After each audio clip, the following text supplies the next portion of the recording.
No dia 8 de maio de 2025, a Igreja Católica se alegrou porque se acabou a orfandade. Neste dia, foi eleito Papa Leão XIV. Neste dia, podemos ouvir o tão esperado Habemus Papa. E após alguns dias sem dizer nome de nenhum Papa na oração eucarística, devido ao falecimento do nosso amado Papa Francisco e da orfandade que ficou a Igreja, finalmente tínhamos novamente um pai. E esse novo pai se chama Papa Leão XIV. No vídeo de hoje, eu vim aqui contar para vocês um pouquinho da história dele.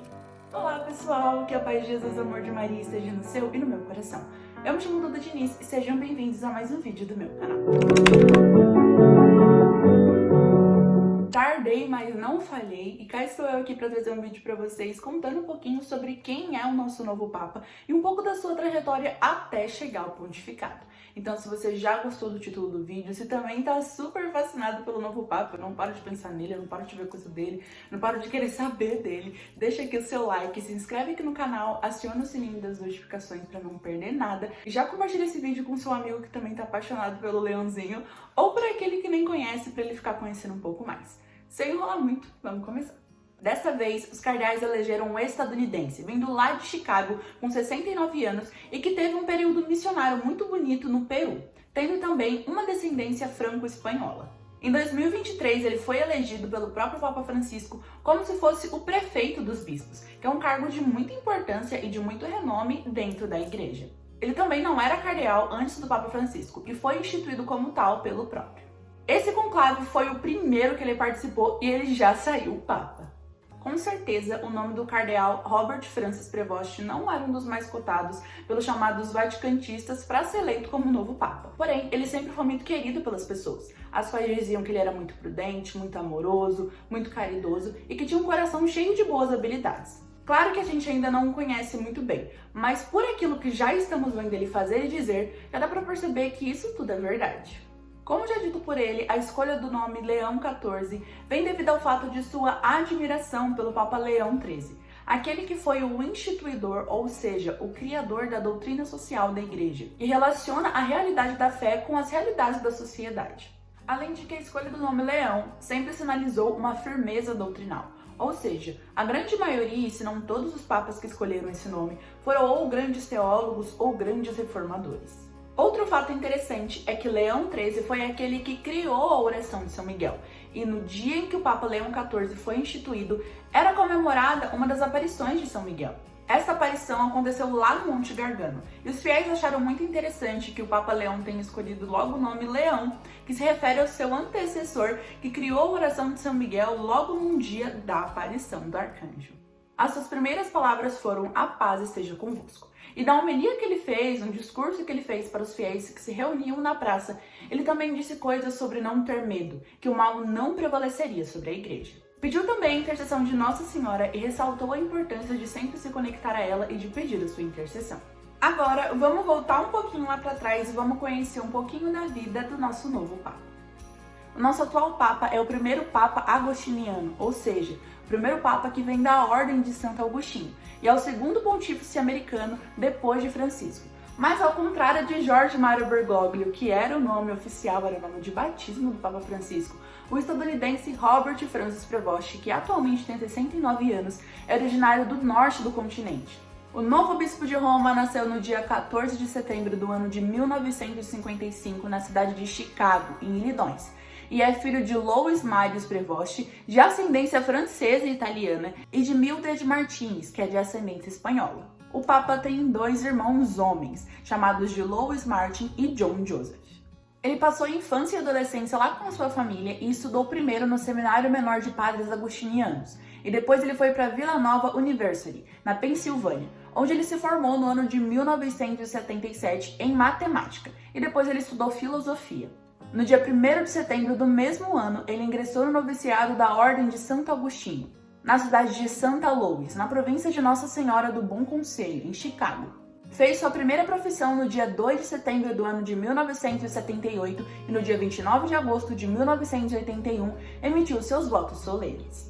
O nosso querido Papa se graduou em teologia na Catholic Theological Union, lá em Chicago. E aos 27 anos ele foi enviado pelos seus superiores para Roma, para estudar direito canônico.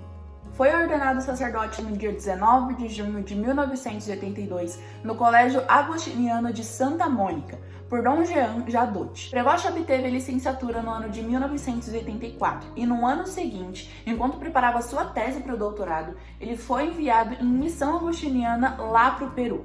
Em 1987, ele defendeu a sua tese de doutorado sobre o tema O papel prior do local da Ordem de Santo Agostinho e foi nomeado diretor de vocações e diretor de missões da província agostiniana Mãe do Bom Conselho em Olympia Fields, Illinois, Estados Unidos. No ano seguinte, ele ingressou em outra missão lá no Peru mesmo, como diretor daquele projeto. Durante 11 anos, ocupou os cargos de prior da comunidade, diretor de formação e formador dos professores, e na arquidiocese daquela cidade foi vigário judicial e professor de direito canônico, patrística e moral no Seminário Maior São Carlos e São Marcelo. Ao mesmo tempo, também lhe foi confiado o cuidado de uma igreja chamada de Nossa Senhora Mãe da Igreja, que mais tarde foi erigida como uma paróquia com o título de Santa Rita, na periferia pobre da cidade, e foi administrador paroquial de Nossa Senhora de Montserrat entre os anos de 1992 a 1999. No ano de 1999 mesmo, ele foi eleito prior provincial da província agostiniana Mãe do Bom Conselho, de Chicago. E 2 anos e meio depois, no capítulo geral ordinário da Ordem de Santo Agostinho, seus co-irmãos escolheram ele como prior geral, confirmando-o em 2007 para um segundo mandato. No ano de 2013, no mês de outubro, ele retornou à sua província agostiniana lá em Chicago e foi diretor de formação no convento de Santo Agostinho, sendo o primeiro conselheiro e vigário provincial, cargos estes que ele ocupou até que o Papa Francisco nomeasse, no dia 3 de novembro de 2014, administrador apostólico da Diocese Peruana de Chiclayo, elevando-o à dignidade episcopal como bispo titular do lugar. Ele entrou na diocese no dia 7 de novembro na presença do núcleo apostólico James Patrick Green, que o ordenou como bispo mais ou menos um mês depois, no dia 12 de dezembro, festa de Nossa Senhora de Guadalupe na Catedral de Santa Maria. O seu lema episcopal é somente nele um. Palavras de Santo Agostinho pronunciadas em um sermão à exposição sobre o Salmo 127, para explicar que, embora nós cristãos sejamos muitos, no único Cristo somos um. No dia 26 de setembro do ano de 2015, foi nomeado bispo de Chiclayo pelo pontífice argentino e em março de 2018 foi eleito segundo vice-presidente da Conferência Episcopal Peruana, no qual também foi membro do Conselho Econômico e presidente da Comissão de Cultura e Educação. Em 2019, por decisão do próprio Papa Francisco, ele foi incluído entre os membros da congregação pro clero no dia 13 de julho de 2019. E no ano seguinte, como membro da Congregação para os Bispos, no dia 21 de novembro. Nesse mesmo tempo, em 15 de abril de 2020, ele recebeu a nomeação pontifícia também como administrador apostólico da Diocese Peruana de Calão. No dia 30 de janeiro do ano de 2023, o Papa Francisco o chamou a Roma como prefeito do Discatério para os Bispos e presidente da Pontifícia Comissão para a América Latina, promovendo ele a arcebispo. No dia 30 de setembro do mesmo ano, ele foi tornado cardeal. Robert Francis tomou posse da presidência do Discatério no dia 28 de janeiro do ano de 2024. Inclusive, acompanhou o Papa Francisco em várias de suas viagens apostólicas.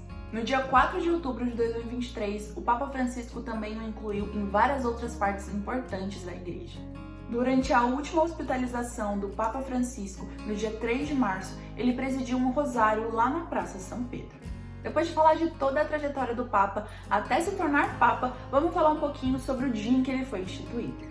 Bom, se você estava acompanhando pela televisão o conclave junto a mim, ou até quem sabe se você estava lá, muitas pessoas foram para Roma na intenção de participar da canonização do Beato Carlo Acutis, mas acabaram ficando por enterro do Papa e, consequentemente, decidiram ficar para o conclave. Então, independentemente se você estava lá ou estava de casa, assim como eu assistindo, com certeza você reparou no olhar emocionado do Santo Papa. Isso demonstrava que ele reconhecia a importância que ele tinha para a igreja. Isso mostrava que ele reconhecia o valor que Deus havia dado nas mãos dele. Deus deu nas mãos dele toda uma igreja para que ele fosse o pai. Nos olhos do Papa Leão XIV, a gente poderia ver refletida a emoção de uma pessoa que sabe a grande missão que tem daqui para frente. Jesus é o único Salvador e aquele que nos revela o rosto do Pai. Foi assim que o nosso atual Papa iniciou a sua primeira homilia na sexta-feira do dia 9 de maio do ano de 2025. Dentro de tantas coisas que ele já vem falando, já vem demonstrando, nós podemos ver que ele tem um amor muito grande por Nossa Senhora, um amor muito grande pelos jovens. E ele nos exorta, não só nós jovens, mas a igreja como um todo, que não tenhamos medo, que a força de Cristo sempre prevalecerá sobre a morte e sobre todas as injustiças. Que no dia de hoje a gente separe também todos os dias da nossa vida, nós separemos um tempinho para rezar pelo nosso Papa. Da mesma forma que nós devemos rezar pela alma do querido Papa Francisco, também devemos rezar pelo pontificado do Papa Leão XIV. A gente não tem que esperar que ele seja igual ao Papa Francisco. Ninguém é igual a ninguém e tudo bem. Muitas pessoas estão indo a público, estão indo na internet demonstrar a sua insatisfação porque o Papa não é igual ao Papa Francisco, sendo que eles nunca serão iguais. São pessoas diferentes, com espiritualidades diferentes e de formas diferentes. O Papa Francisco ter entrado no seu primeiro dia como Papa lá na Praça São Pedro com uma roupa mais simples, a roupa que ele usaria no dia a dia, não o torna mais humilde do que o Papa Leão XIV, que entrou com uma roupa mais tradicional. Os dois têm espiritualidades diferentes, mas os dois são sucessores de Pedro. Os dois são escolhidos do Senhor, que ele é persona Christi aqui na Terra, que por isso nós devemos amá-lo e rezar por ele. Não tem como a gente cobrar que o Papa Leão XIV seja igual ao Papa Francisco. O que nós devemos fazer é pedir ao Senhor que o Papa Leão XIV seja aquilo que ele quer que o Papa seja.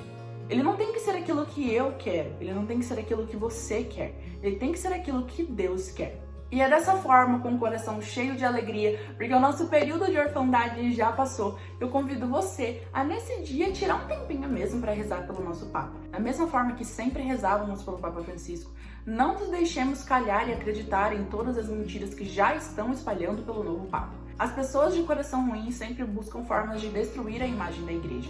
E isso é muito triste, mostra que elas não entendem o amor de Cristo, que elas não compreendem de verdade, não compreendem a beleza da nossa fé. É por isso que nós, como cristãos católicos que verdadeiramente amamos a nossa igreja e apesar de tudo aceitamos e amamos o nosso Papa, devemos sempre buscar boas informações, para que a gente não acredite em qualquer coisa que a gente vê pela internet. Informação de post de Instagram nem sempre é confiável, tá? Não é só porque o site de fofoca postou que você vai acreditar. Pera aí! Outra coisa, cristão não deveria nem estar seguindo o site de fofoca, porque a gente conhece o que aquelas pessoas postam. A intenção delas é criar uma intriga ali, a intenção delas é que as pessoas se distraiam com aquelas coisas, que as pessoas se distraiam com coisas fúteis, como briguinhas de adolescente na internet, como coisas totalmente irrelevantes. Então, quando você ver alguma informação que seja meio estranha pelo Papa, ou até uma informação que pareça verídica, pesquise em vários sites católicos. Veja várias vertentes dentro da nossa fé. Não vá buscar resposta no pastor evangélico que mete pau na igreja católica. Não vá buscar resposta no site de fofoca que se diz laico, mas usa palavras bonitas para bater na nossa igreja. Busque informações dentro da nossa fé. E é com isso que eu quero me despedir de vocês e agradecer pela atenção de vocês em mais um vídeo. Não se esqueçam de deixar o like, de se inscrever aqui no canal, de acionar o sininho das notificações e de compartilhar o meu vídeo com seus amigos. Habemos Papa, não somos mais órfãos. Viva o Papa Leão XIV!